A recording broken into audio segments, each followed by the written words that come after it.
Assalamualaikum warahmatullahi wabarakatuh.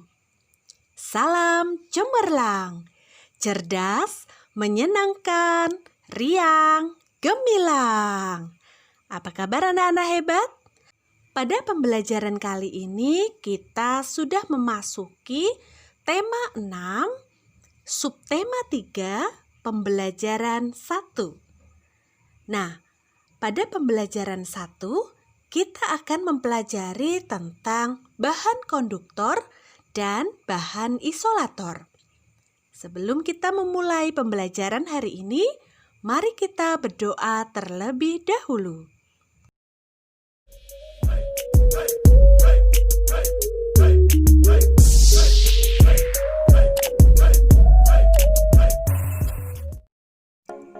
Anak hebat, perhatikanlah gambar berikut. Gambar tersebut menunjukkan kegiatan Lani yang sedang membantu ibu memasak di dapur.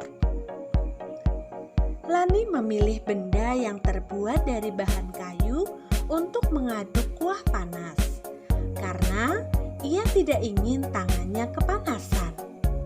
Masih ingatkah kalian mengenai perpindahan panas atau kalor dengan cara konduksi? Perpindahan panas dengan cara ini memerlukan zat perantara yang membantunya mengalirkan panas dari sumber panas ke benda yang lain. Di sekitar kita terdapat banyak bahan yang dapat menghantarkan panas dengan baik dan ada juga yang tidak menghantarkan panas dengan baik. Mari kita simak bacaan berikut dengan seksama. Salah satu sumber bacaan berikut ini berasal dari buku elektronik. Apa itu buku elektronik? Buku elektronik yaitu buku yang dimuat secara digital. Untuk melihat isinya, diperlukan jaringan internet dan alat elektronik seperti telepon genggam atau komputer pribadi. Oleh karenanya, buku elektronik menjadi salah satu media elektronik yang juga sering digunakan oleh masyarakat modern. Bahan konduktor dan isolator. Di sekitarmu terdapat banyak benda dengan berbagai macam bahan. Pemilihan bahan didasarkan pada sifat yang dimiliki bahan tersebut. Misalnya, benda yang dapat menghantarkan panas dan benda yang tidak dapat menghantarkan panas. Ada benda yang mempunyai kemampuan menghantarkan panas dengan baik, ada pula benda yang tidak dapat menghantarkan panas. Berdasarkan sifat bahan yang dimiliki suatu benda, dibedakan menjadi 3 macam, yaitu konduktor, isolator, dan semikonduktor. Konduktor merupakan bahan yang dapat menghantarkan panas. Isolator merupakan bahan yang tidak dapat menghantarkan panas. Sedangkan semikonduktor merupakan bahan yang sedikit dapat menghantarkan panas. Anak hebat, untuk lebih jelas lagi, mari kita simak penjelasan berikut. Bahan konduktor dan isolator.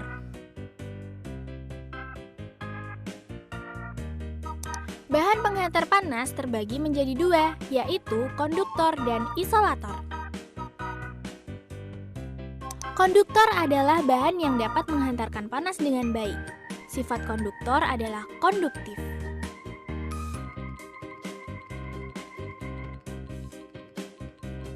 Bahan konduktor yang sering digunakan dalam kehidupan sehari-hari biasanya terbuat dari bahan logam seperti besi, aluminium, dan tembaga.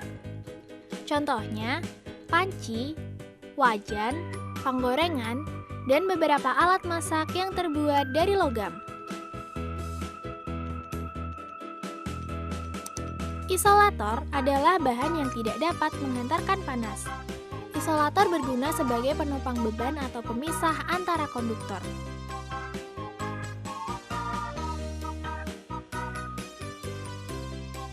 Bahan isolator yang sering digunakan dalam kehidupan sehari-hari biasanya terbuat dari bahan kayu, kain, plastik. Contohnya sendok kayu, sarung tangan masak, dan kain. Hati-hati ketika memasak ya teman-teman. Bagaimana anak-anak hebat? Pastinya sudah semakin jelas ya. Oke, tadi disebutkan bahwa panci merupakan salah satu benda yang dapat menghantarkan panas. Nah, panci yang biasa digunakan untuk memasak air ini terdiri atas bahan yang berbeda. Ada bahan yang berfungsi sebagai konduktor, ada yang berfungsi sebagai isolator. Pada gambar tersebut terlihat bahwa penggunaan bahan isolator berguna untuk mencegah panas dari sumber panas dialirkan ke pengguna panci. Aliran panas berhenti pada bahan isolator karena bahan tersebut tidak dapat mengalirkan panas secara konduksi dari sumber panas.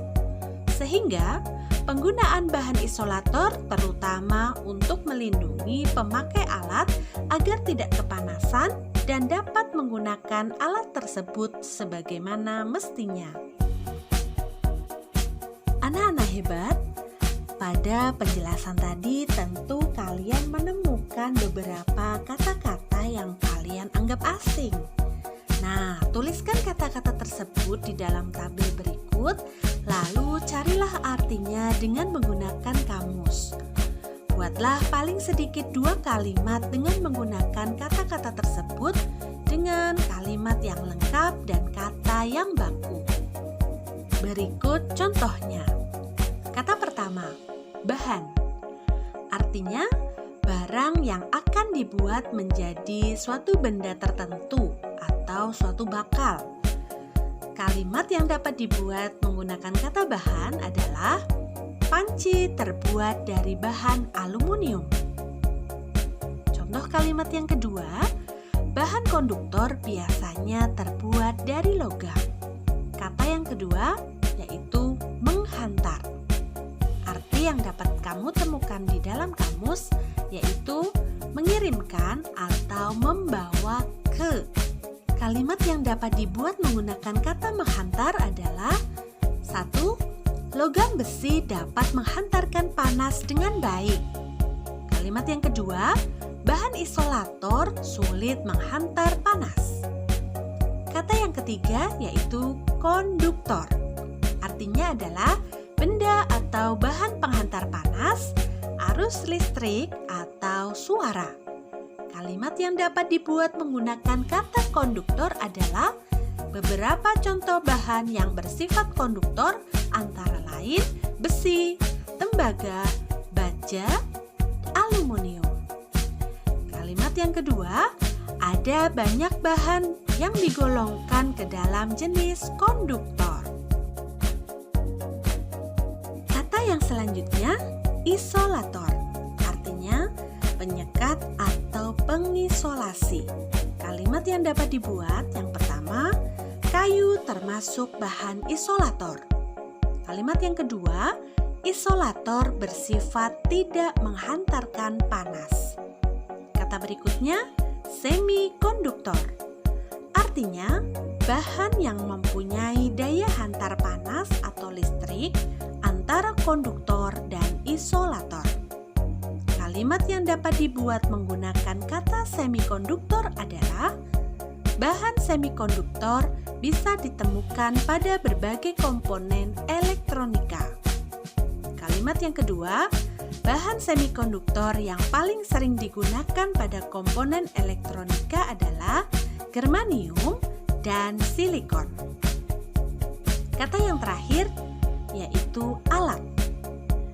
Artinya adalah benda yang dipakai untuk mengerjakan sesuatu atau perkakas, atau juga dapat diartikan dengan perabotan. Kalimat yang dibuat menggunakan kata alat adalah isolator melindungi pemakai alat agar tidak kepanasan. Kalimat yang kedua, panci, kompor, dan wajan termasuk alat-alat dapur. Nah, anak-anak hebat, silahkan kalian buat kalimat dengan bahasamu sendiri, menggunakan kalimat lengkap dan kata yang baku. Selamat berlatih ya! Setelah menuliskan arti kata pada sebuah bacaan, mari kita belajar untuk menemukan hal-hal penting dari bacaan yang ada pada setiap paragraf. Langkah pertama, kalian baca dari setiap paragraf, lalu kalian temukan informasi penting apa saja yang terdapat pada paragraf tersebut. Setelah menemukan informasi penting atau hal penting apa saja yang ada pada paragraf tersebut, kalian tuangkan ke dalam tabel berikut. Contohnya yang pertama, pada paragraf 1 kita menemukan beberapa hal penting. Yang pertama, di sekitar kita terdapat banyak benda dengan berbagai macam bahan.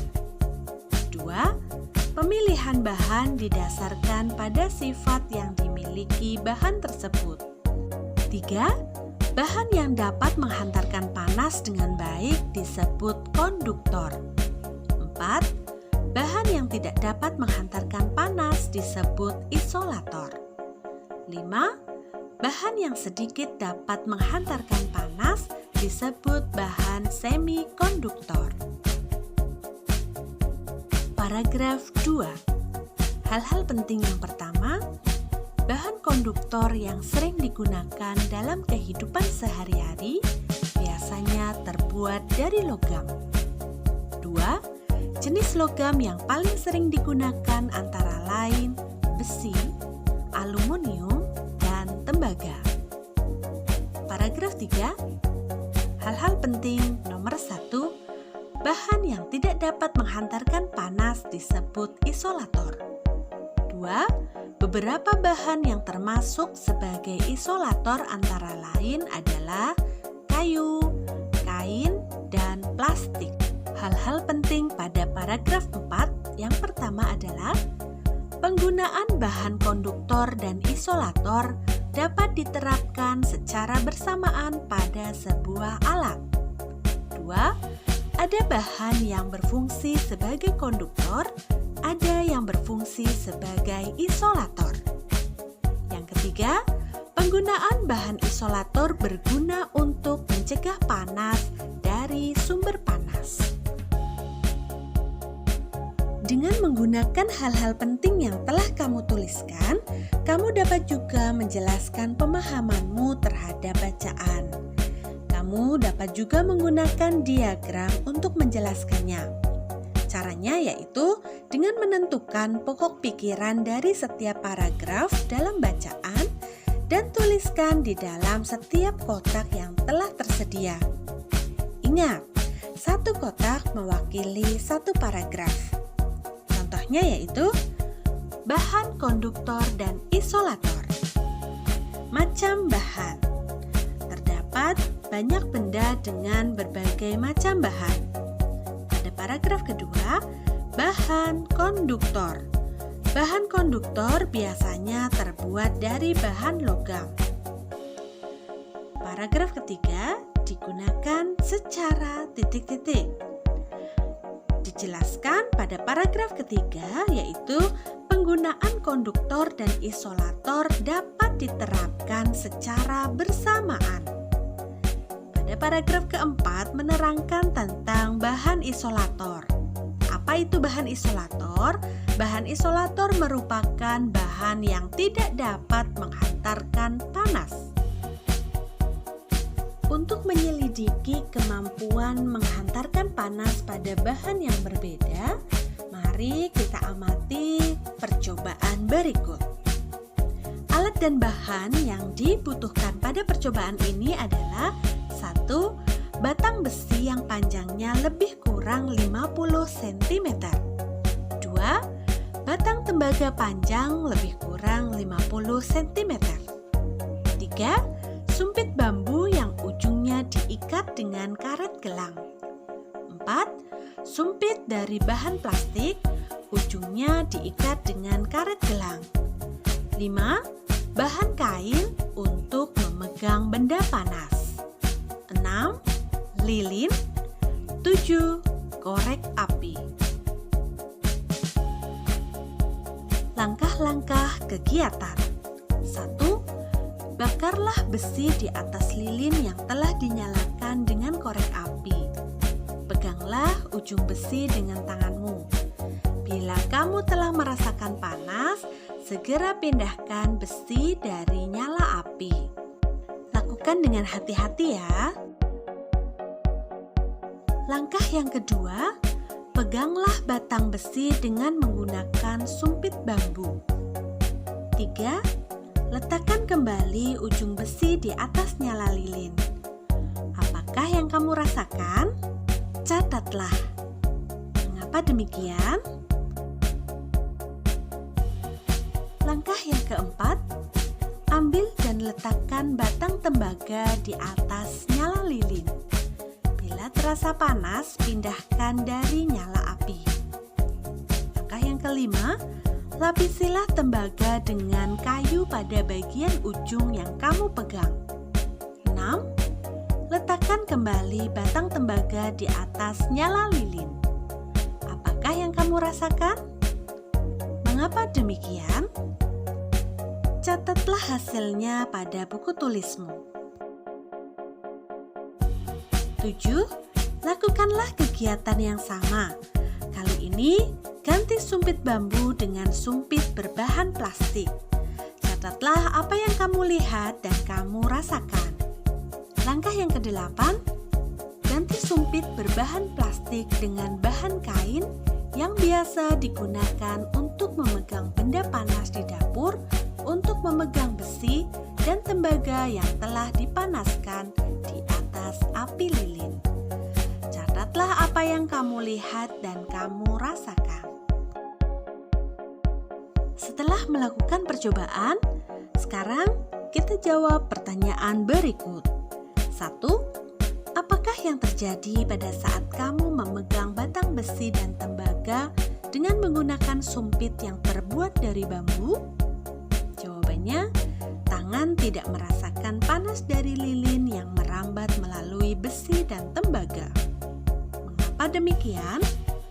Karena sumpit bambu merupakan isolator, sehingga menghambat hantaran panas. 2. Apakah yang terjadi pada saat kamu memegang batang besi dan tembaga dengan menggunakan sumpit dari bahan plastik? Ternyata tangan tidak merasakan panas dari lilin yang merambat melalui besi dan tembaga. Mengapa demikian? Karena sumpit plastik merupakan isolator sehingga menghambat hantaran panas.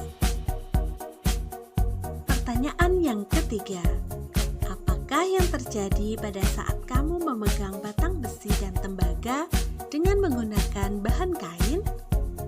Tangan tidak merasakan panas dari lilin yang merambat melalui besi dan tembaga. Mengapa demikian? Karena kain merupakan isolator, sehingga menghambat hantaran panas. 4. Pada percobaan tersebut, bahan manakah yang berfungsi sebagai konduktor? Bahan yang berfungsi sebagai konduktor adalah besi dan tembaga. Soal yang kelima, pada percobaan tersebut bahan manakah yang berfungsi sebagai isolator? Bahan yang berfungsi sebagai isolator adalah kayu, plastik, dan kain. Pertanyaan selanjutnya, sebutkanlah paling sedikit 3 bahan lain yang berfungsi sebagai isolator. Masih ingat ya apa itu isolator? Isolator adalah bahan yang tidak dapat menghantarkan panas. Nah, contohnya adalah karet, kertas, asbes, dan kaca.